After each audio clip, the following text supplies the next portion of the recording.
ત્યાં એમણે કૌતુક જોયું કે એક ગાય ઊભી હતી, એ રડતી હતી. એક વાછરડું હતું, એના 3 પગ તૂટી ગયા હતા અને એક પગ ઉપર ઊભો હતો અને કાળો માણસ એમના ઉપર ત્રાસ કરતો હતો. વિચારીને જોયું કે ગાયોની રક્ષા કરવાળા ક્ષત્રિયો જઈને કીધું કે ભાઈ આ શું કરે કે હું કળિયુગ છું, આ મારો સમય છે. અને ગાય બીજું કોઈ નહીં પણ પૃથ્વી હતી અને વાછરડું બીજું કોઈ નહીં, એ ધર્મના ચિહ્નરૂપી એવા નંદી હતા અને એમના 3 પગ તોડી નાખ્યા હતા, એક પગ ઉપર એ ઊભા હતા. હવે જ્યાં ખડક કાઢી એમને મારવા જાય ત્યાં તો કળિયુગે કીધું કે મારા અંદર ઘણા બધા અવગુણ છે પણ મારી અંદર એક સદગુણ છે. તો કે શું? કે કળિયુગની અંદર ન યજ્ઞ ન તપ કશું કરવાથી ભગવાનની પ્રાપ્તિ થાય ન થાય. કલૌ કેશવ કીર્તના, માત્ર ભગવાનનું કીર્તન કરવાથી કળિયુગની અંદર ભગવાનની પ્રાપ્તિ થશે. માટે હું આપના શરણે આવ્યો છું, મને રહેવા માટે સ્થાન આપો, મને રહેવા માટે સ્થાન આપો. હવે રહેવા માટે સ્થાન માંગ્યા, શરણે આવ્યા એટલે ક્ષત્રિય ધર્મના અનુસાર શરણે આવ્યા અને મારે નહીં. અને અહીંયા 4 સ્થાન એમને આપે છે. અભ્યાર્થમ તથા સદા તસ્મે સ્થાનાની ફલયે દદા ધૃતમ પાનમ સ્ત્રિયમ સુના યત્ર ધર્મ સૂતમ વિધિ. જાઓ આપ જુગાર, જ્યાં જુગાર રમાતો હોય, જ્યાં મદિરા પાન થતો હોય, જ્યાં વ્યભિચાર થતો હોય, કુસંગ થતો હોય અને જ્યાં હિંસા થતી હોય ત્યાં વાસ. જુગાર રમાય ત્યાં કળિયુગ છે, મદિરા પીવાય ત્યાં કળિયુગ છે, જ્યાં વ્યભિચાર થતો હોય ત્યાં કળિયુગ છે, અંતે જ્યાં હિંસા થતી હોય ત્યાં કળિયુગ છે. અહીંયા કળિયુગે કીધું કે તમે મને 4 BHK આપ્યું છે પણ મારો પરિવાર મોટો છે.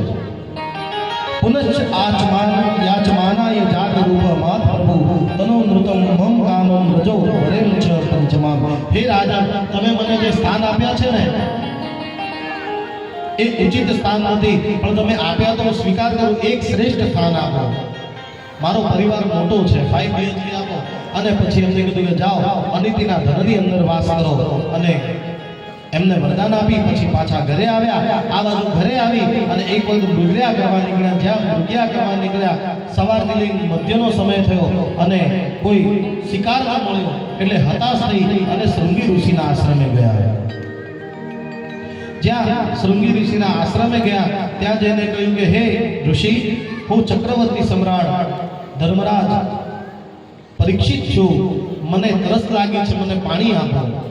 જ્યાં હું કીધું પણ એક સમીક્ષ પોતાના સમાધિના અંદર લીન હતા અને એમને સાંભળ્યું નહીં. અને પુનશ્ચ યાચ માનાય 2-3 વખત કીધું પણ ન સાંભળ્યું. અને પછી પરીક્ષિત મહારાજે પોતાના મસ્તક ઉપર જે મુગટ ધારણ કરેલો હતો એ અનિતિના ધનનો હતો, પાંડવના સમયનો હતો અને કળિયુગ એના ઉપર પ્રવિષ્ટ હતો. એમની મતિ બગડી બાપ. અને પછી વિચાર્યું કે આ તો અવિવેકી છે અને હું આ ધરાનો માલિક છું, સંપૂર્ણ ભારત રાષ્ટ્રનો હું માલિક છું, રાજા છું. મારું આવું અપમાન અને અપમાનની આગમાં એમને એક મરેલો તક્ષક નાગ હતો એમના ગળાની અંદર મૂક્યો અને એમનું અપમાન કરી ત્યાંથી નીકળી ગયા, પોતાના મહેલે આવે છે. આ બાજુ આ બધું વૃત્તાંત બધા શિષ્યોએ જોયું અને કૌશિકી નદીના તટે એમના પુત્ર જે શૃંગી હતા એમને આવીને કહ્યું કે તમારા પિતાનું ઘોર અપમાન કર્યું છે, એક રાજાએ કર્યું છે ક્ષત્રિય. તો કે એવું છે? તો કે શું કર્યું? મરેલો સર્પ નાખ્યો અને જ્યાં ક્રોધ આવ્યો તેમને અંજલિ હાથમાં લીધી અને સંકલ્પ કર્યો, ઇતિ નદીતમ મર્યાદમ તક્ષક સપ્તમે દિને દક્ષમી યસ્ય તુલાંગારમ શોધિતો તે મમ દ્રવ્યમ. જાઓ હે રાજન, તમે તમારા મર્યાદાને ઉલ્લંઘી છે, વિવેકને ભૂલ્યા છો, બ્રાહ્મણનું અપમાન કર્યું છે. આવતી 7મા દિવસે તક્ષક નાગ આવી, એ જ નાગ આવી તમને દર્શ મારશે અને તમારું મૃત્યુ થશે. અને એમને આ શ્રાપ આપ્યો. અહીંયા શૃંગી ઋષિ શ્રાપ આપી પોતાના પિતાના આશ્રમે આવ્યા. પિતાને આ બધી વાતની જાણ થઈ. કહ્યું કે હે શૃંગી, તમે વિચાર્યા વગર શ્રાપ આપ્યો છે, પણ બ્રહ્મ વાક્ય જનાર્દન જે કીધું છે થશે જ. બ્રાહ્મણના મુખમાંથી આશીર્વાદ હોય કે પછી શ્રાપ હોય એ ફળે ફળે ને ફળે બાપ. એટલે ગોળમુખ નામના જે શિષ્ય હતા એમને મહેલમાં મોકલ્યા કે જાઓ રાજાને કહો કે દિવસની અંદર તમારું કલ્યાણ કરો બા. કારણ કે એમને ખબર નથી કે 7મા દિવસે એમનું મૃત્યુ છે. આ બાજુ ગૌરમુખ આવ્યા, પરીક્ષિતે સમાચાર આપ્યા. પરીક્ષિતે વિચાર કર્યો કે મારાથી આવું અપમાન, અને પછી જે પોતાનો દીકરા હતા જન્મે છે એમનું રાજતિલક કરી અને પોતાના મહેલથી નીકળી અને આનંદ ઘાટ ઉપર આવે છે. હરે રામ રામ રામ સીતા રામ રામ રામ.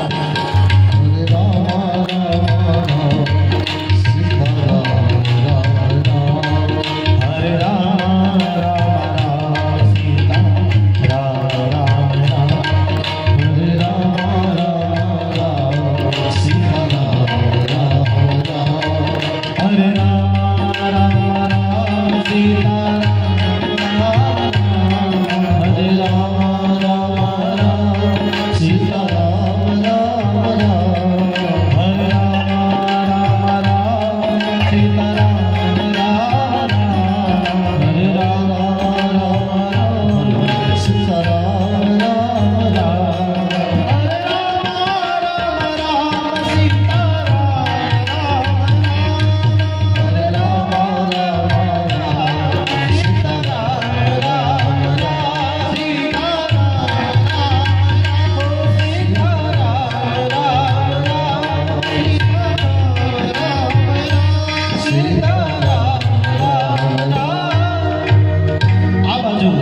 પરીક્ષિત મહારાજ મહેલથી નીકળી અને પોતાના આ દેહનું કલ્યાણ કરવા માટે ગંગા ઘાટ ઉપર આવે છે. અને જ્યાં ગંગાના ઘાટ ઉપર ફરતા ફરતા આવે છે ત્યાં એ ગંગાના ઘાટ ઉપર સાધુઓનું સમાગમ છે. અને એ સાધુઓને દંડવત પ્રણામ કરી અને આસન ગ્રહણ કર્યું અને એક પ્રશ્ન કર્યો કે હે સાધુ સંતો, એક જ પ્રશ્ન છે મારો. તો કે બોલો રાજન, અંત સમયે જીવને શું કરવું? જેનો અંત સમય નજીક હોય ને એ જીવને કરવું શું? તમારો મારો પણ અંત સમય નજીક છે હો બાબા. તમને હું કહું છું, તમારો અને મારો બંનેનો અંત સમય નજીક છે. ન જાણ્યું જાનકી નાથે કાલે સવારે શું થવાનું, કાલે શું થશે એ તમને મને ખ્યાલ નથી. માટે પરીક્ષિત મહારાજને તો ખબર હતી કે 7 દિવસે મારું મૃત્યુ છે. તમને ખબર છે તમારું મૃત્યુ ક્યારે? આપણને ખબર નથી કે ક્યારે ભગવાનના ધામની અંદર આપણું ચિઠ્ઠી ફાટી જાય. માટે અત્યારથી જ ભજન પકડી લો. અને એમને પ્રશ્ન કર્યો કે અંત સમયે શું કરવું? અને બધા વિચારવા લાગ્યા, ચર્ચા કરવા લાગ્યા. અને જ્યાં ચર્ચા કરે છે એ જ સમયે સુખદેવજીનું ત્યાં આગમન થાય છે. તદ્રષ્ટમ વર્ષમ સુકુમાર પાદમ કરોરુબાય સકલોય ગાત્રમ. તદ્રષ્ટ વર્ષમ સુકારામય પાદમ કરોરુબાહ્યુમ સકલોય ગાત્રમ. જ્યાં આ ચર્ચા ચાલે છે ત્યાં જ 16 વર્ષની કોમળ આયુ જેમને દિશાઓનું વસ્ત્ર બનાવ્યું છે, અવધૂત અવસ્થા છે, કૂતરાઓ પાછળ ફસે છે અને છોકરાઓ પાછળ મસ્કરી કરી દોડી રહ્યા છે, પણ એમને કોઈ ગર્વ નથી, કોઈ અભિમાન નથી, કોઈ શોક નથી બા.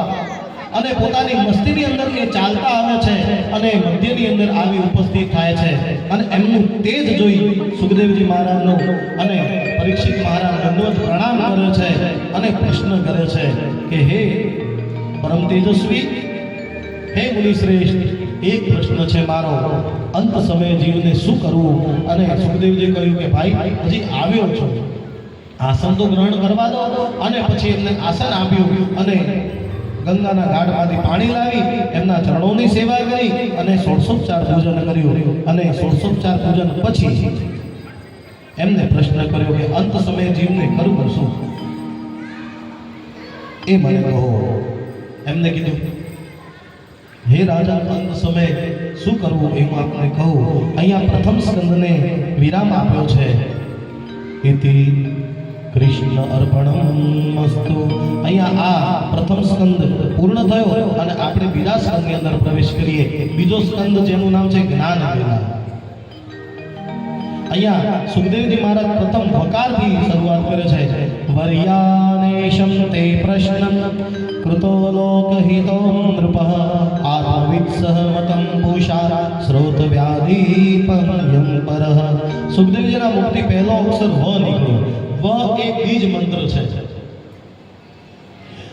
આ બ્રહ્માંડની અંદર 5 બીજ મંત્ર છે. એના 5 અક્ષર છે હ, ય, વ, ર, લ. આ 5 પ્રકારના મંત્રથી શરૂઆતથી તમે કોઈ પણ સિદ્ધિ મેળવી શકો છો, ભગવાનની પ્રાપ્તિ કરી શકો છો. અને સુખદેવજી મહારાજ સદૈવ બ્રહ્માનંદમાં રહે છે એટલે એમને વકારથી શરૂઆત કરી અને કહ્યું કે હે રાજન, તમે અંત સમયે ભગવાનનું સ્મરણ કરો. એતાવાન સાખ્યમ યોગાભ્યામ સ્વધર્મ પરનિષ્ઠવા જન્મલાભહં પરમ પુરુષાત્મને નારાયણં સ્મૃતિ. મનુષ્યોનીમાં અંત સમયે જ્ઞાન યોગ અને ભક્તિ યોગ અથવા પોતાના ધર્મ પ્રમાણે શાસ્ત્ર સંમત થઈ અંત સમયે ભગવાનનું ભજન કરી લે. અહીંયા છૂટ આપી છે ભાગવત કથાકારે. તમારા ધર્મ પ્રમાણે તમે જેમને માનતા હોય એમને, પણ અંત સમયે જ્ઞાન યોગ અને ભક્તિ યોગ દ્વારા એ તમે તમારા ઈષ્ટને ભજી, તમારા કુળદેવીને ભજી, કે હું તો કહું ઠાકોરને ભજી અને તમે તમારા જીવનું આ કલ્યાણ કરી શકો છો. કારણ કે ભગવાનના જ એ મૂળ અંશ છે. અહીંયા એમને કહ્યું કે હે સૌનકો, આટલું કહી સુખદેવજીએ સૌ પ્રથમ રાધા રાણીને વંદન કર્યા જે ગૌલોકની અંદર વિરાજમાન છે. અને પછી કહ્યું હે રાજન, 6 પ્રકારના સાધનથી ભગવાનની પ્રાપ્તિ થઈ શકે.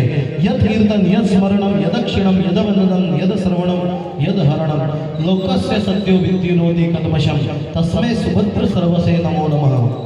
કળિયુગની અંદર નામ સંકીર્તન, સ્મરણ, દર્શનથી, વંદનથી, કથાના શ્રવણથી અને ભગવાનના ઘરે પધરામણી કરાવવાથી, મેં ન કીધું કે હું તો આવીશ, પણ ભગવાનની પણ પધરામણી થશે તમારા ઘરે. ભગવાનની પધરામણી કરાવવાથી અને કથા શ્રવણ કરવાથી ભગવાનની પ્રાપ્તિ થાય. અને પછી અહીંયા પ્રથમ બ્રહ્માના ઉત્પત્તિની કથા આવે છે કે ભગવાન આદિનારાયણના નાભીમાંથી બ્રહ્માની ઉત્પત્તિ થઈ. એમના નાભીમાંથી કમળ પુષ્પમાંથી બ્રહ્મા ઉત્પન્ન થયા. અને પછી પહેલો જ પ્રશ્ન કર્યો, કોહમ કોહમ, હું કોણ છું? અને ભગવાને કીધું તપ તપ તપ. અને 10,000 વર્ષ સુધી બ્રહ્માજીએ ભગવાનનું તપ કર્યું. અને પછી ભગવાને ચતુર્ભુજ નારાયણ રૂપી દર્શન આપી અને એમને ચતુશ્લોકી ભાગવત અર્પણ કર્યા. બોલીએ ભાગવત ભગવાન કી જય. અહીંયા આ બીજા સ્કંદને વિરામ આપી અને આપણે ત્રીજા સ્કંદની અંદર પ્રવેશ કરીએ. બાબા અહીંયા બીજો સ્કંદ વિરામ થાય છે અને ત્રીજા સ્કંદની અંદર સર્ગલીલા આવે છે. સર્ગલીલા એટલે કે શાંતિ પ્રસ્તાવ. યદા તુમ રાજામ સ્વસુતાનામ સાધુન પૃષ્ણનમ ધર્મેણ વિનિષ્ટં દ્રષ્ટે ભ્રાતુર્યવિષ્ટસ્ય સુતરામ વિબંધુનમ પ્રવિશ્ય લાક્ષા ભવને દદા. હે રાજન, હવે જો આપને ત્રીજા સ્કંદની અંદર ભગવાનના શાંતિ પ્રસ્તાવની વાત કરું છું. આ એ સમયની વાત છે જ્યારે હસ્તિનાપુરના રાજા ધૃતરાષ્ટ્ર, જે જન્મથી તો આંધળા હતા, પણ પુત્રના આસક્ત હોવાથી, અધર્મને આસક્ત હોવાથી આજે એમના હૃદયની અંદર જે જ્ઞાન અને વૈરાગ્ય નામના જે ચક્ષુ છે ને, એ પણ આજે તૂટી ગયા છે. અંદરથી પણ એ આંધળા છે. આ બાજુ પાંડવોને વનવાસ થયો, દ્રૌપદીનું ચીરહરણ થયું. પાંડવોએ પોતાનો વનવાસ પૂર્ણ કરી, અજ્ઞાતવાસ પૂર્ણ કરી અને પોતાનો અધિકાર માંગ્યો કે અમારો અધિકાર હવે અમને આપો, અમારું જે રાજ્ય તમે લીધું છે પ્રેમથી, નગર અમે યુદ્ધ કરીશું. પણ એ પૂર્વ ધર્મરાજ યુધિષ્ઠિરે કહ્યું કે એક કામ કરો કૃષ્ણ, જો ડાયરેક્ટ યુદ્ધ કરીશું તો કહે છે કે ઝૂંટવા માટે, ભાઈઓ જોડે ઝૂંટવા માટે કરી ભાઈઓની છાતી ઉપર ચડી અને પોતે રાજ્ય મેળવું. અમારે આવું નથી કરવું, અમે પ્રેમથી માંગીએ છીએ, આપી દે તો ઠીક, નકર અંત સમય આપણે યુદ્ધ કરીશું. માટે મને શાંતિનો પ્રસ્તાવ લઈ જાઓ. એ સમયે મત્સ્ય દેવમાંથી ભગવાન કૃષ્ણ એ હસ્તિનાપુર આવે છે અને હસ્તિનાપુર આવી અને ધૃતરાષ્ટ્રને આવીને કહે છે કે હું આજે દ્વારિકાધીશ શ્રી કૃષ્ણ આજે શાંતિ દૂત બનીને આવ્યો છું. એ પાંડવો પોતાનું વનવાસ પૂર્ણ કર્યો અને જે અધર્મની સભાની અંદર તમે જે દ્યુત ક્રીડા રમી અને જે અધર્મ કર્યો એને પાંડવો ભૂલવા તૈયાર છે, પણ તમે પ્રેમથી એમનું રાજ્ય એમને પાછું આપી દો, નકર યુદ્ધ થશે. તો કે એમને હારેલા છે, એમને કોઈએ કીધું હતું કે તમે પરાણે રમો, પણ કે અધર્મ હતો માટે તમે પ્રેમથી આપો. તો કે મારા પુત્રને મારે પૂછવું પડે, કારણ કે દ્યુત એ રમ્યો હતો, જીત્યો તો એ, ઇન્દ્રપ્રસ્થ જીત્યો તો એ અને પાંડવોને જીત્યો તો એ, હું જીત્યો નતો, એનો અધિકાર છે, મારે એને પૂછવું પડે. પણ ભગવાને કીધું કે હે ધૃતરાષ્ટ્ર, તમે બહારથી તો અંધ છો પણ અંદરની ચક્ષુઓને ખોલો બાપ. ચેતી જાઓ નકર તમારા આ કુળનો વિધ્વંસ થશે. હું એમના તરફથી એક પ્રસ્તાવ મૂકું છું, ખાલી એક જ. એમ નથી કહેતો કે તમે આ રાજ્યને સરખા ભાગે વહેંચો. અરે સરખા ભાગે વહેંચો ને તો પણ તમારા ભાગમાં 100 આવે ને એમના ભાગમાં 5% જ આવે, તમારા ભાગમાં 95% આવે. પણ હું એમ કહું છું કે માત્ર 5 ગામ એમને આપી દો.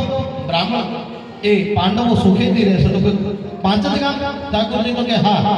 અને ધૃતરાષ્ટ્ર કપટી હતો ભાઈ, અને વિચાર્યું કે 5 ગામ આપી પતાવી દઈએ. અને કીધું બોલો શું જોઈએ? તો કે એક હસ્તિનાપુર, બીજું ઇન્દ્રપ્રસ્થ, બીજું કુરુક્ષેત્ર, ચોથું વારણાવત અને 5મું તમને જે ગમે. હવે આ ક્ષેત્ર એ જે ભગવાને ગણા ને એમાં તો અડધું ભારત કવર થઈ જાય. એટલે પછી ધૃતરાષ્ટ્ર પાછો પડ્યો કે ના, મારા પુત્ર પૂછવું પડે. તો કે તમે વચન આપ્યું હતું? તો કે મારા પુત્રને પૂછવું પડે. અને અહીંયા એમને પાછો ધર્મ કર્યો.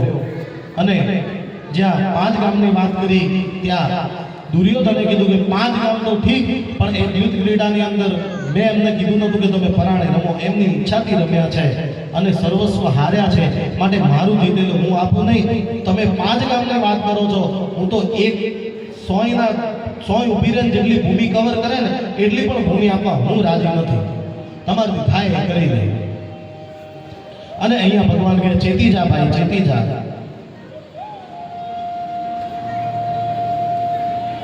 ભગવાન સમજાવવા જાય એ સમજે નહીં. આ બાજુ વિદુર પણ સમજાવે અને બધાય સમજાવે. દુર્યોધન માની જાવ, નથી માનતો. અને અંતે કહે છે કે તું અહીંયા યુદ્ધનું આહવાન કરવા આવ્યો છે અને ભગવાનનું અપમાન કરે છે, અપશબ્દ બોલે છે. અને ભગવાનને કહે છે કે આને બંદી બનાવી લો, આ શાંતિ દૂતને, આ કાળિયાને બંદી બનાવી લો. જ્યાં એવું કીધું ત્યાં ભગવાને પોતાનું વિરાટ સ્વરૂપ ધારણ કર્યું અને કહ્યું તું મને બંદી બનાવીશ. ભગવાને પોતાનું વિરાટ સ્વરૂપ ધારણ કર્યું અને જે ધૃતરાષ્ટ્ર આંધળો હતો એને પણ ચક્ષુ આલ્યા. અને સભાની અંદર જેટલા પણ ઉપસ્થિત હતા ને, એ વિદુર, એ ગુરુ દ્રોણ, એ દાદા ભીષ્મ, બધાને પોતાની મૃત્યુ દેખાઈ. દાદા ભીષ્મને પોતાનું મૃત્યુ દેખાયું કે બાણોની સૈયા. ધૃતરાષ્ટ્રને પણ મૃત્યુ દેખાયું. ગુરુ દ્રોણને મૃત્યુ દેખાયું કે મારું મસ્તક છેદી નાખશે. બધાને પોતાની મૃત્યુ દેખાઈ અને અંતે એની પણ જંગા તૂટશે અને એનું પણ મૃત્યુ થશે. બધાને પોતાના મૃત્યુના દર્શન કરાવ્યા ભગવાને. અરે તું મને બાંધવા નીકળ્યો છે?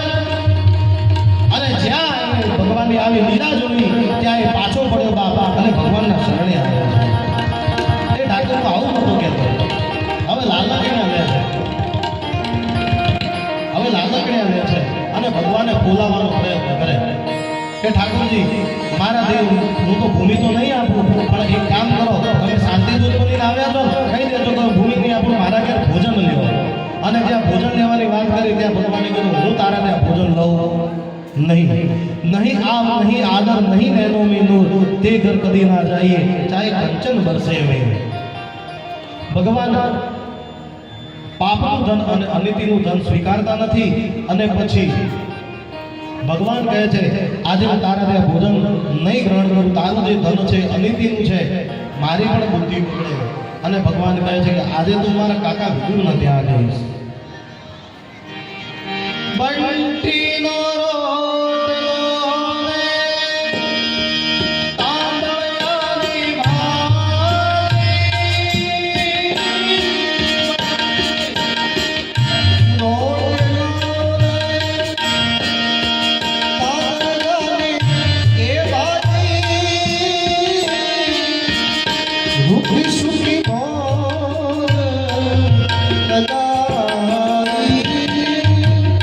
ચાલો રે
માટે કીધું ઠાકોરજીને અમે બધાય આવીશું, 100 ભાઈઓ સાથે બધાય આવ્યા, પણ ભગવાને એમની લાજ રાખી, બધાને ભગવાને ભોજન પીરસ્યું અને અંતે ભગવાન ભોજન કરવા બેઠા અને પછી ભગવાને 56 ભોગ જે બનાવ્યું હતું, જે ભગવાને વ્યવસ્થા કરી હતી, એ જ જે દ્વારિકામાંથી ભગવાને મંગાવ્યું હતું કે હે ગરુડ તમે વ્યવસ્થા કરો, ગરુડે વ્યવસ્થા કરી, એ ભગવાનને પીરસવા જાય. ભગવાન કે આ નહીં, મને તો એ ચૂલા ઉપર ચડ્યું છે ને એ આપો બાપા. અને ભગવાને અહીંયા મંકીનો રોટલો ધાંધળિયાની ભાજી ખાધી અને અંતે સમયે આ બાજુ જે માં સુરભા છે ને એ ભગવાનના આગળ બેઠી છે અને ભગવાનના સામે જોવે છે, ભગવાનની મંગળમય મૂર્તિના દર્શન કરે છે. બાપા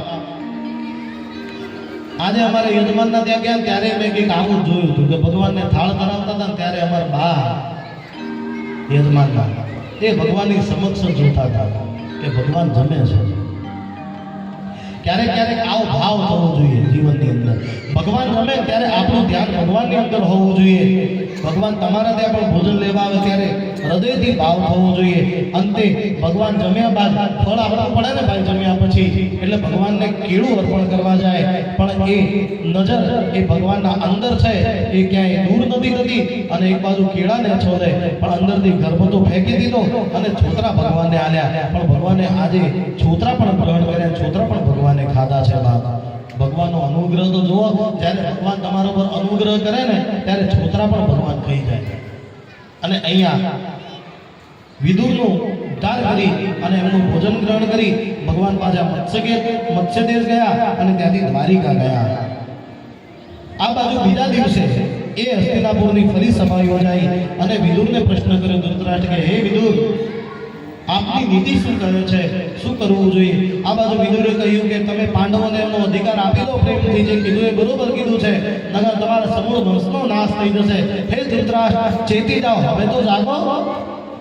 અને જ્યાં એની વાત કરી કે એમનો હક આપી દો, ત્યાં દુર્યોધને વાત સાંભળી લીધી અને પછી આવી અને કાકાની છાતીમાં લાત મારી. અરે જીસ થાલી મેં ખાતે ઉસી મેં છેદ કર દે. આજે કાકાનું અપમાન કર્યું. जिस थाली में खाते हो उसी में छेद कर दो. આ તમે કહેશો એટલે હું આપી દઈશ, નીકળો અહીંથી. અને અહીંયા એમનું અપમાન કર્યું અને ત્યાંથી નીકળી ગયા અને પોતાનું અપમાનના ઝેર પી અને પોતે યાત્રા કરવા નીકળી ગયા. આ બાજુ વિદુર ગયા અને 36 વર્ષ વીતી ગયા. સમય જતા કૌરવ અને પાંડવોનું યુદ્ધ થયું, ધર્મની સ્થાપના થઈ અને ભગવાન પણ સદામ ગયા. પાંડવો પણ પોતાનો હિમ ગાળ્યો. આ બાજુ વિદુર પ્રવાસ પૂર્ણ કરી આવતા હતા ત્યારે રસ્તાની અંદર ઉદ્ધવ મળ્યા અને ઉદ્ધવે એમને કીધું કે હે વિદુર, આપ ક્યાં ગયા હતા? કે હું યાત્રા ઉપર ગયો હતો. તો કે તમારા ગયા પછી અહીંયા ઘણું બધું બદલાઈ ગયું. તો કે શું થયું? કે ધર્મની વિજય થઈ, ધર્મની સ્થાપના થઈ, પાંડવોએ પણ હિમ ગાળ્યો અને ઠાકોરજી પણ પોતાની લીલા સમેટી અને અંત સમયે તમને યાદ કર્યા છે. જ્યાં ભગવાનને સદામ જવાની વાત સાંભળીને કીધું કે અંત સમયે તમને યાદ કર્યા છે, ત્યાં હૃદયની અંદર પીડાય છે અને આંખની અંદર અસરું છે. વિચારે છે કે હે ઠાકોર, તમારો અંત સમય હતો અને હું આપના જોડે નતો. હું મારી પોતાની જાતને ભાગ્યશાળી સમજુ કે દુર્ભાગ્યશાળી? ભાગ્યશાળી એવી રીતે કે આ જ્યારે જીવ ભગવાનના ધામમાં જાય ત્યારે મારા ઠાકોરને યાદ કરે છે, પણ મારો ઠાકોર જ્યારે ધામમાં જતા હતા ને લીલા સમેટી ત્યારે વિદુરને યાદ કર્યા છે. એટલે મારા જેવો ભાગ્યશાળી કોણ? અને દુર્ભાગ્યશાળી એવા કે ભગવાન તમે જ્યારે જતા ત્યારે હું તમારા આગળ હાજર ન હોતો. આ મારું દુર્ભાગ્ય છે. અને કીધું કે શું સંદેશ આપ્યો છે, જલ્દીથી મને આપો, મારાથી અમે રહેવાતું નથી. મને મારા ઠાકોરે શું સંદેશ આપ્યો, જલ્દીથી આપો બાપ. આ બાજુ ઉદ્ધવે કહ્યું કે એ સંદેશ મૈત્રેય મુનિને આપ્યો છે, આપ જાઓ મૈત્રેય મુનિના આશ્રમે જાઓ, એ તમને ઠાકોરજીનો સંદેશ આપશે. અહીંયા વિદુર અને મૈત્રેયનો સંવાદ આવે છે.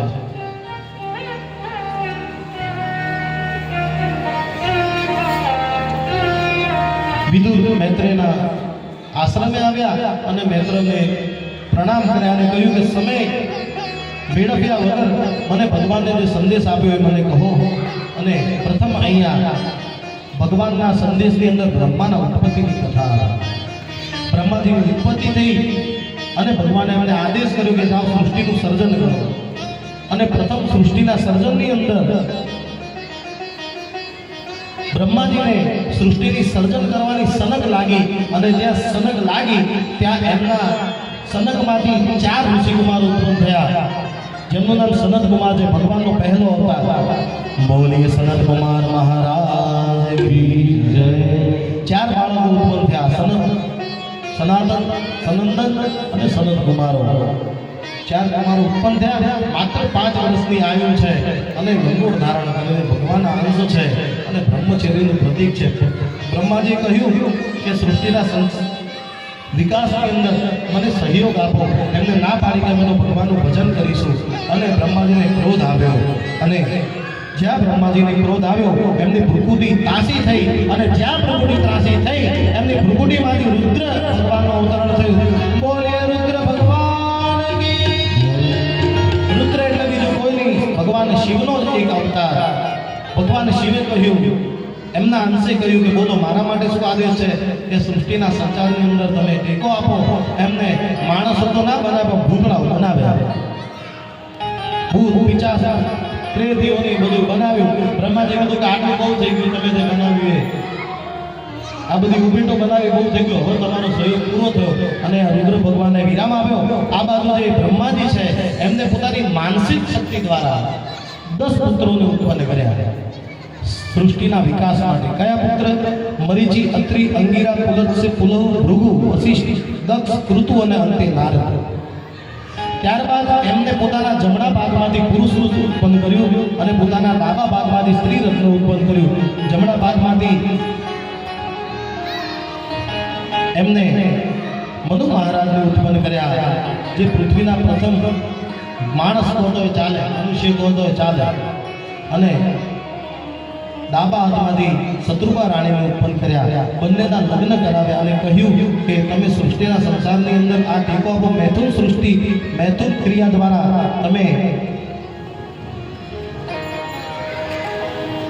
સહયોગ આપો.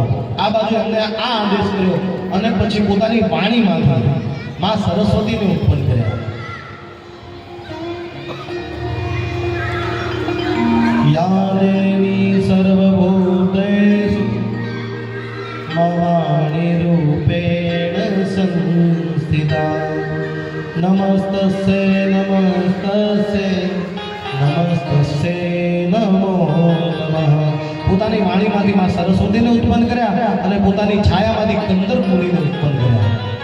કંદર ઋષિ જે છે ને એમને ઉત્પન્ન કર્યા. આ બાજુ ભગવાન બ્રહ્માજીએ જે આદેશ કર્યો કે જાઓ તમે સૃષ્ટિનો વિકાસ કરો, પણ અહીંયા જે મનુ મહારાજ હતા એમને કહ્યું કે સૃષ્ટિ, કઈ સૃષ્ટિની વાત કરો છો? તો કે મેં જે પૃથ્વી બનાવી એ. તો કે છે ક્યાં? તો કે ક્યાં છે? તો કે એ તો એક અસુર આવ્યો હતો અને હરણ કરી અને એને પાણીની અંદર ડુબાડી દીધું. કયો અસુર? તો કે હિરણ્યાક્ષ. અને અહીંયા વિદુરે પ્રશ્ન કર્યો કે હિરણ્યાક્ષ કોણ છે, એની કથા કહો. તો કે હિરણ્યાક્ષ બીજું કોઈ નહીં પણ કંદર મુનિ અને દિતિના પુત્ર છે. હિરણ્યાક્ષ અને હિરણ્યાકશ્યપ. સંધ્યા સમયે દીદીને કામ ભાવ લાગ્યો. કંદર મુનિએ ના પાડી કે ભગવાન શિવને ફરવાનો સમય છે, ધરતી ઉપર કામ ન ભોગવાય સંધ્યા સમયે. પણ એ ન માન્યા. અંતે એમની ઈચ્છા પૂર્ણ કરી અને પછી દીદીને ભાસ થયો કે મેં જે કર્યું એ ખોટું કર્યું. જે ગર્ભ ધારણ થયો એની અંદર 2 પુત્ર રત્ન હતા, પણ એ જન્મ નથી આપતા. 100 વર્ષ વીતી ગયા પણ એ જન્મ નથી આપતા. એ ગર્ભનું તેજ વધ્યું, ઇન્દ્રનું ઇન્દ્રાસન ડોલ્યું અને બ્રહ્માજીએ કીધું કે હવે એમને જન્મ આપો. અને જ્યાં જન્મ થાય ત્યાં 2 અસુર એમનામાંથી નીકળ્યા. એકનું નામ હિરણ્યાક્ષ અને એકનું નામ હિરણ્યાકશ્યપ. હવે માયાવી હતા એટલે જન્મતાની સાથે જ મોટા થઈ ગયા. જન્મતાની સાથે જ મોટા થઈ ગયા અને જન્મતાની સાથે મોટા થઈ અને પછી દિગ્વિજય કરવાનો ભાવ કર્યો, યુદ્ધ કરવાનો ભાવ કર્યો. યુદ્ધ કોની જોડે કરે? ધરતી ઉપર કોઈ હોય તો કરે. એટલે ભાઈ યુદ્ધ કરવા જાય વચ્ચે નારદ મુનિ મળે. નારદ મુનિ કે યુદ્ધ કર. તો કે ના, મારું કામ યુદ્ધ કરવાનું નહીં. તો કે તને યુદ્ધ કરવા માટે આવશે તો ચિંતા ન કર.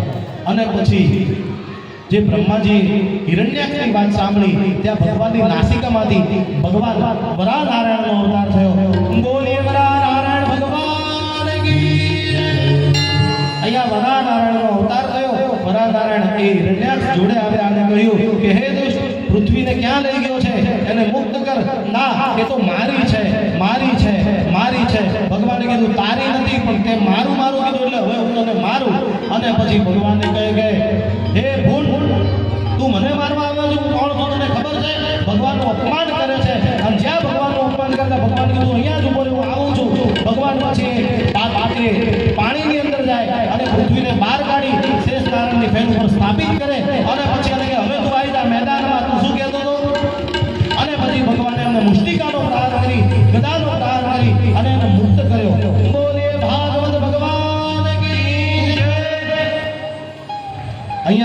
હિરણ્યાક્ષને મુક્ત કર્યો બહાર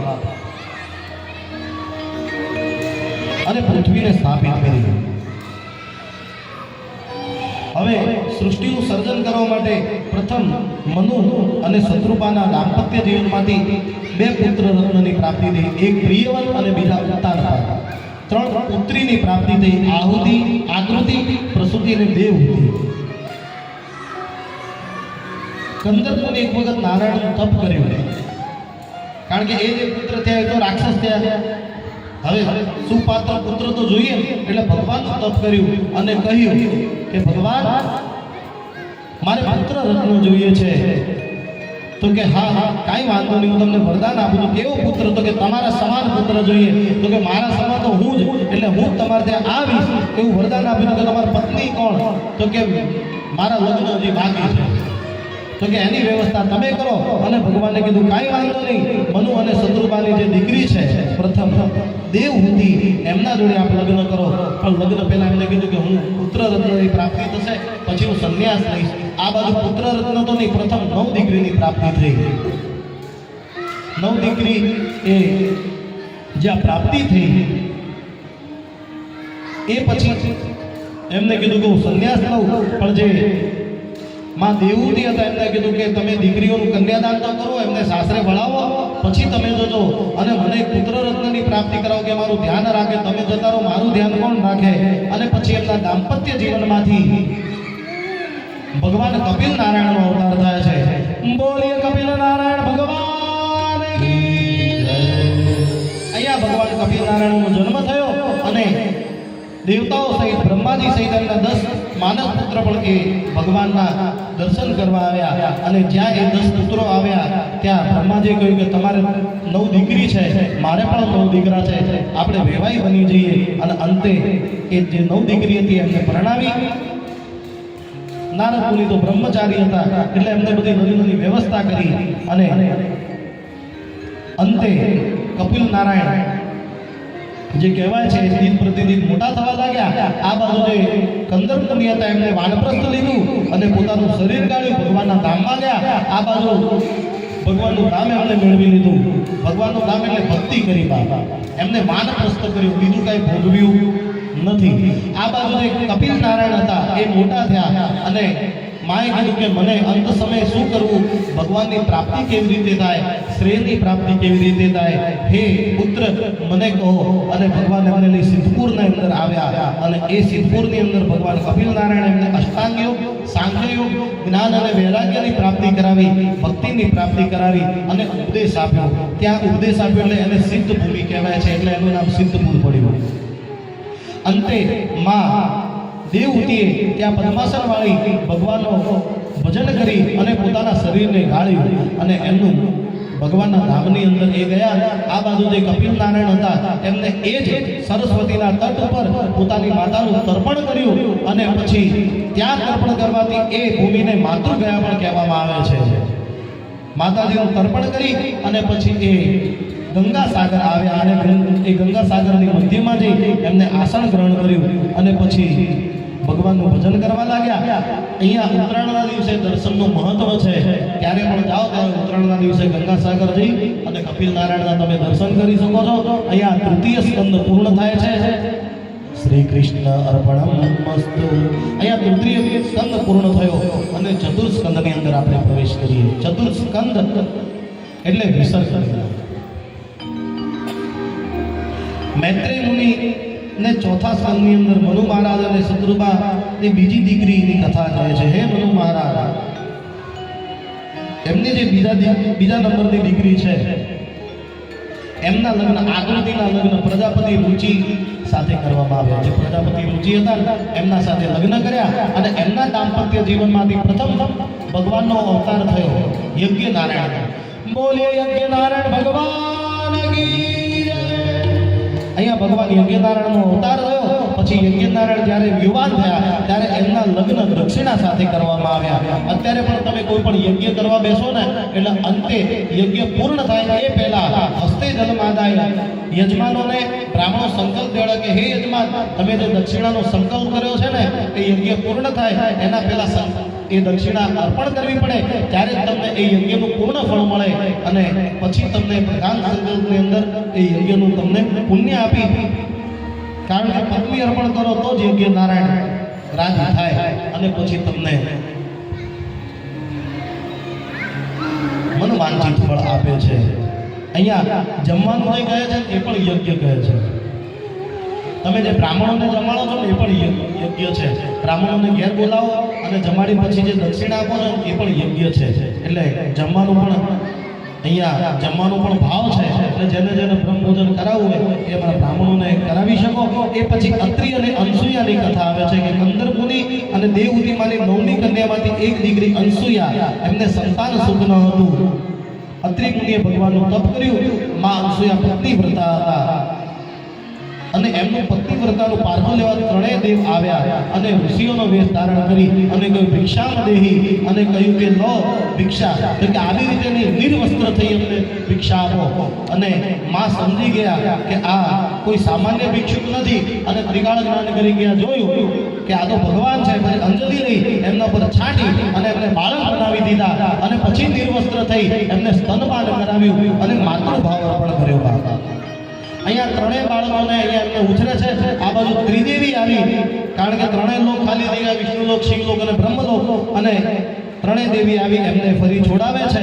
અને પછી એમના ત્રણમાંથી એક અવતાર બને છે. એમને કહેવાય છે ભગવાન દત્ત નારાયણ, દત્તાત્રેય ભગવાન, દત્તાત્રેય નારાયણ ભગવાન કી જય. અહીંયા ભગવાન દત્તાત્રેયનો જન્મ થાય છે, જે આપણા ગુજરાતની અંદર જૂનાગઢની અંદર વિરાજમાન છે. અને પછી અહીંયા મનુ મહારાજની સૌથી નાની દીકરી પ્રજાપતિ દક્ષને પરણાવી. પ્રજાપતિ દક્ષને 16 કન્યાઓનો જન્મ થયો. એમાંથી અમને 13 કન્યા ધર્મને પરણાવી. શ્રદ્ધા, દૃષ્ટિ, ક્રિયા, મૈત્રી, ઉન્નતિ, દયા, પુષ્ટિ, બુદ્ધિ, શાંતિ, મેઘા, તિતિક્ષા, રીપ અને મૂર્તિ. આ 13 કન્યા ધર્મને આપી. 14મી કન્યા સ્વદા એ પિતૃ નારાયણને પરણાવી. અને પછી જે 15મી કન્યા હતી એ યજ્ઞ નારાયણને પરણાવી. અહીંયા બીજી પત્ની એમને અર્પણ કરવામાં આવી, જેને કહેવાય સ્વાહા.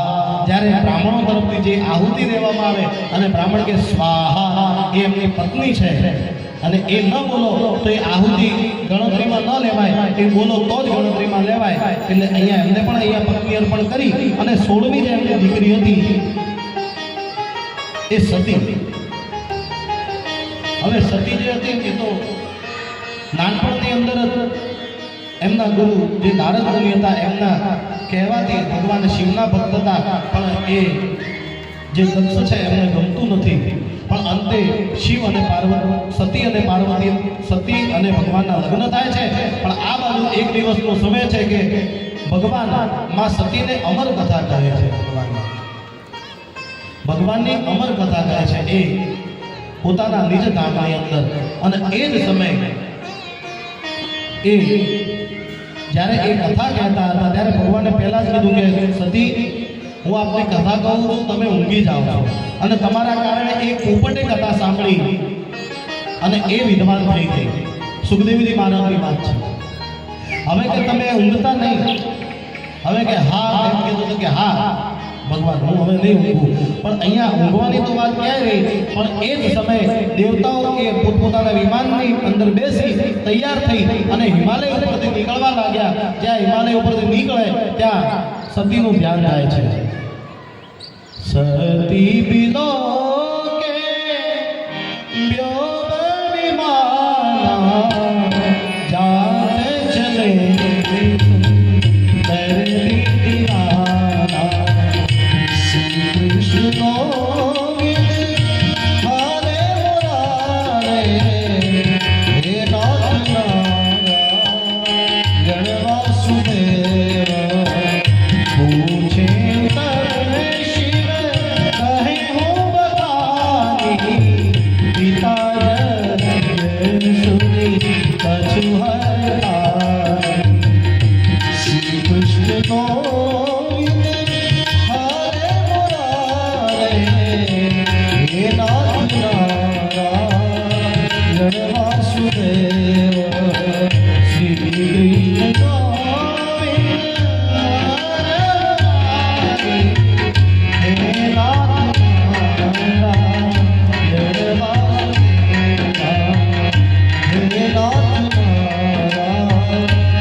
ભગવાને કીધું કે દેવતાઓમાં ધ્યાન ના આપો, એ તો બધા જાય, રોજ જાય, એમાં શું ન હોય છે.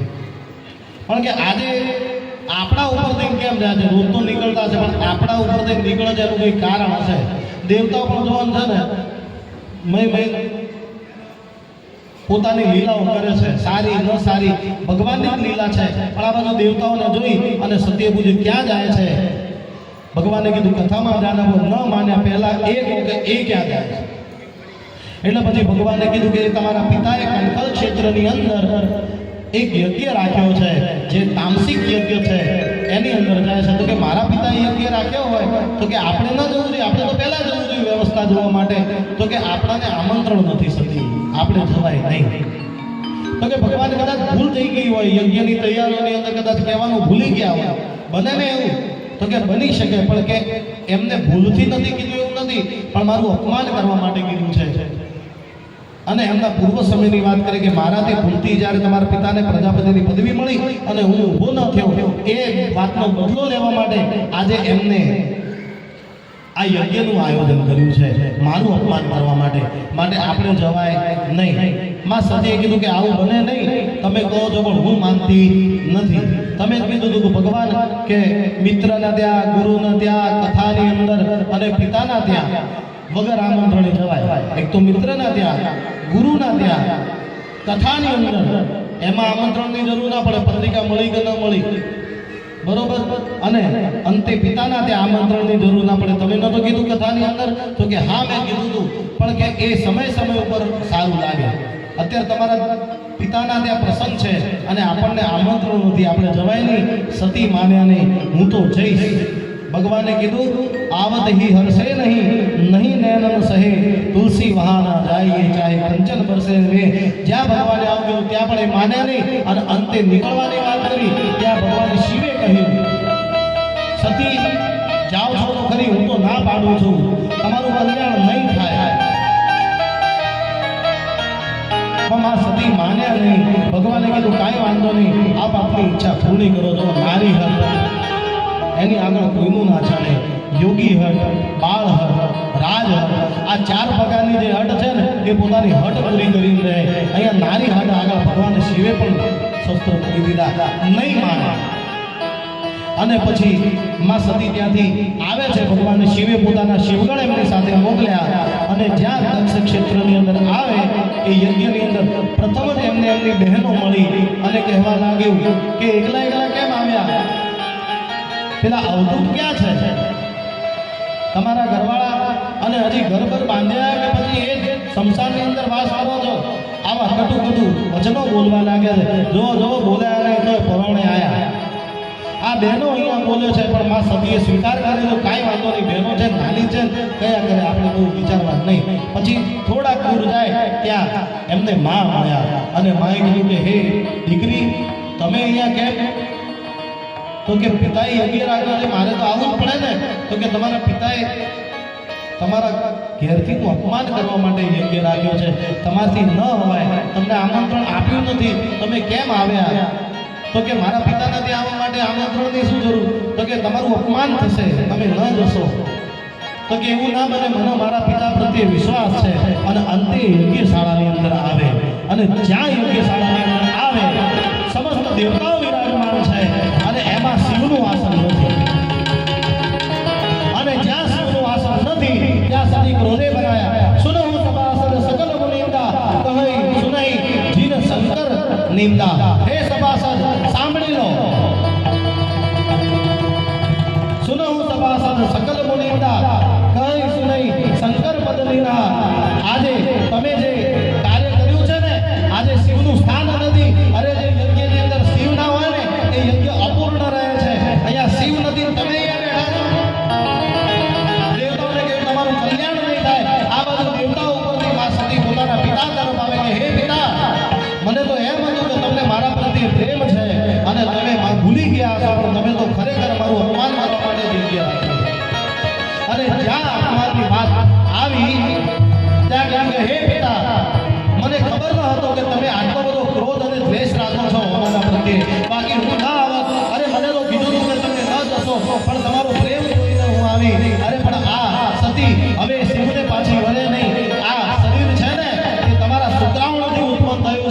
માટે હવે આ મુખ પણ હું શિવને બતાવી શકું.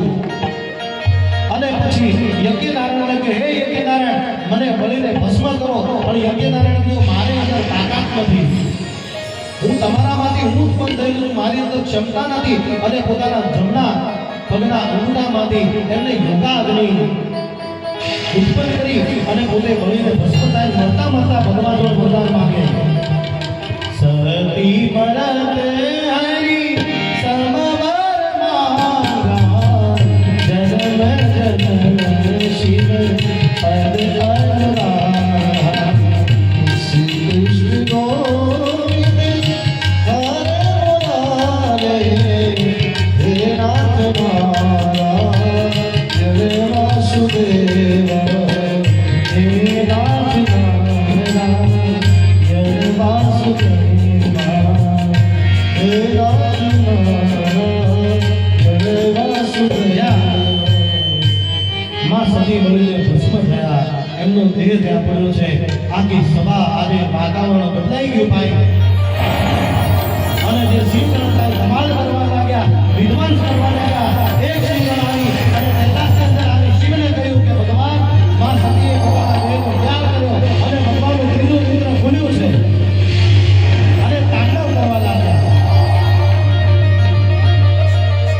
ભગવાન શિવ તાંડવ કરવા લાગ્યા.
બોલતા નથી, કોઈને કાંઈ કહેતા નથી. અને સતીના દેહને લઈ ત્યાંથી નીકળવા લાગે. પણ દેવતાઓ સ્તુતિ કરી કે હે ભગવાન, આપ તો કૃપા નિધાન છો, દયાના સાગર છો. આ પ્રજાપતિ દક્ષ છે, આમના દ્વારા જ આ પૃથ્વીનો સંચાર થશે. આમને તમે જીવતા કરો. અને એમને સજીવન કરવા માટે કીધું, જાઓ બકરાનું દૂધ લાવો. બકરાનું દૂધ લાગ્યું, એમને જીવતા કર્યા. અને પછી મહાદેવ ત્યાંથી નીકળ્યા. સતી માનો દેહ લઈ ત્યાંથી નીકળ્યા. એ બ્રહ્માંડની અંદર ફરે છે. આ બાજુ ભગવાન નારાયણને એવું થયું કે સતીનો દેહ જો પૃથ્વી ઉપર પડ્યો બ્રહ્માંડમાંથી તો પૃથ્વી વિલય બની જશે. પોતાનું સુદર્શન છોડી અને એના ટુકડા કરી નાખ્યા. અને 51 ટુકડા થયા ભાઈ. એમાંથી જ્યાં જ્યાં એ ટુકડા પડ્યા ત્યાં શક્તિપીઠો સ્થાપિત થયા. અને આપણે બધા ભાગ્યશાળી છીએ કે મુખ્ય જે આ શરીરનું કહેવાય ને હૃદય, એ હૃદય આપણા ગુજરાતની અંદર પડ્યું, જેને માં અંબા કહેવાય છે. બોલીએ અંબે માત કી જય. શરીરની અંદર મુખ્ય સ્થાન હૃદય હોય છે. અને માં અંબાનું અહીંયા સ્થાપના થઈ. અને પછી બીજા અવતારની અંદર માં સતીનો જે અવતાર છે બીજો, તેહી કારણ હી મેં ગિરી કો જાઈ જનની પાર્વતી તનુ પાય ઉસકો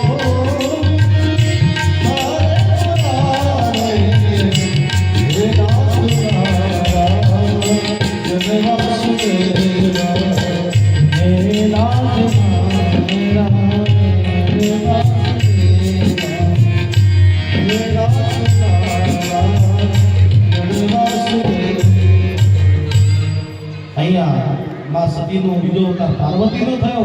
હિમાલયના ત્યાં જન્મ્યા. ધર્મ અર્થ કામ અને મોક્ષના 4 મંગળ ફેરા બધી અને ભગવાનને વર્યા. આ બાજુ આ કથાને વિરામ આપી અને આગળ વિદુરને મનુ મહારાજનો પહેલો દીકરો ઉત્તાનપાદની કથા કહે છે કે હે વિદુર, હું આપને એમના પહેલા પુત્રની કથા કહું, ધ્યાનથી સાંભળો. ઉત્તાનપાદ ઉત્તરો પાદો દત્તો ઉત્તાનપાદઃ ઉત્તરોપાદઃ ઉત્તા ઉત્તાનપાદઃ, જે ઊંડા માથે હોય. સરળ વ્યાખ્યા. જે ઊંડા માથે હોય. તમે અને હું ઉત્તાનપાદ જ છીએ. તમે અને હું ઉત્તાનપાદ છીએ. જેમ ગર્ભની અંદર બાળક ઊંડા માથે હોય, એવી જ રીતે અહીંયા આ ઉત્તાનપાદ છે. ગર્ભની અંદર આપણે ઊંડા માથે હોઈએ ને ભાઈ, એ જ ઉત્તાનપાદ જે ઊંડા માથે હોય. એ ઉત્તાનપાદ રાજાને 2 રાણી હતી, એક સુનીતિ અને એક સુરુચિ. સુનીતિ એટલે કે સારી નીતિ, અને સુરુચિ એટલે કે ઈચ્છા પૂર્તિ, મનમાની કરવા વાળો. આ બાજુ જે ઉત્તાનપાદ છે ને, એ સુનીતિને પ્રેમ નથી કરતો, એના ઉપર ધ્યાન નથી આપતો, એને અલગ મહેલની અંદર રાખે છે અને પૂર્ણ રીતે આસક્ત બન્યો છે સુરુચિની અંદર. આપણે પણ ઉત્તાનપાદ છીએ અને પૂર્ણ રીતે આસક્ત બન્યા છે સુરુચિની અંદર. જ્યાં રુચિ લાગે ને અને જ્યાં ઈચ્છા લાગે ત્યાં જ આપણે જઈએ છીએ. નીતિથી કોઈને જીવવું નથી, કોઈને નીતિ અપનાવી નથી, પણ હા રુચિ હોય, ઈચ્છા પૂરી કરવી હોય, એ ઈચ્છા પૂરી કરે. એટલે આપણે ઉત્તાનપાદમાં કોઈ ફેર નથી. અપનાવી હોય તો નીતિને અપનાવો. આ કથાનો સાર આ છે. અને બંને રાણીના ત્યાં એક પુત્ર રત્ન છે. જે સુનીતિ છે એમના ત્યાં ધ્રુવ મહારાજ, અને સુરુચિ છે એમના ત્યાં ઉત્તમ. એક વખત ધ્રુવ રાજા માતાને પ્રશ્ન કરે કે માં, પિતા તો કે પછી તમને મળશે, રમવા જાય છે. અને એ બાળકો કહે તું તો રાજાનો દીકરો, રાજા છે, કે હું રાજા તો છું પણ મારા પિતાને જોયા નથી. અને અંતે એ રાજમહેલની અંદર આવી પિતાને મળવા આવે, પિતાના ખોળાની અંદર બેસવા જાય. ત્યાં સુરુચિ રોકે છે કે તમે ઉભા રહો, ક્યાં જાઓ છો? આ ખોળામાં બેસો, એના પહેલા ભગવાનના ખોળામાં બેસો, તપ કરો, વરદાન માંગો કે મને સુરુચિના ગર્ભથી જન્મ આપો, પછી તમને અધિકાર મળશે, બાકી નહીં મળે. આવું કહ્યું ત્યાંથી ગાડી મૂક્યા. આ બાજુ ધ્રુવ મહારાજ રડતા રડતા પોતાની મા પાસે આવ્યા અને રડવા લાગ્યા. કીધું કે મને આવું કીધું. તો કે બરોબર જ કીધું છે ને બેટા.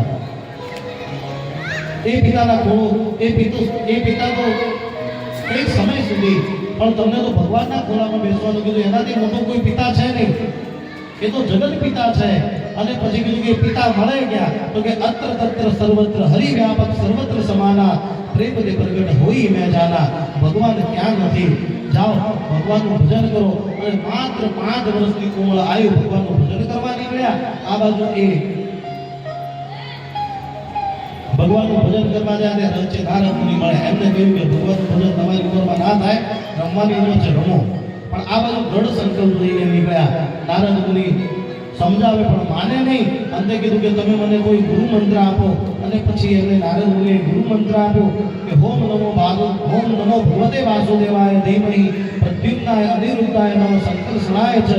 અને એમને આ મંત્રની દીક્ષા આપી. આ બાજુ ધ્રુવ મહારાજ મથુરા નગરી સ્થિત મધુવનની અંદર ગયા. ત્યાં યમુનાના કિનારે સ્નાન કરી અને તપ કરવા લાગ્યા.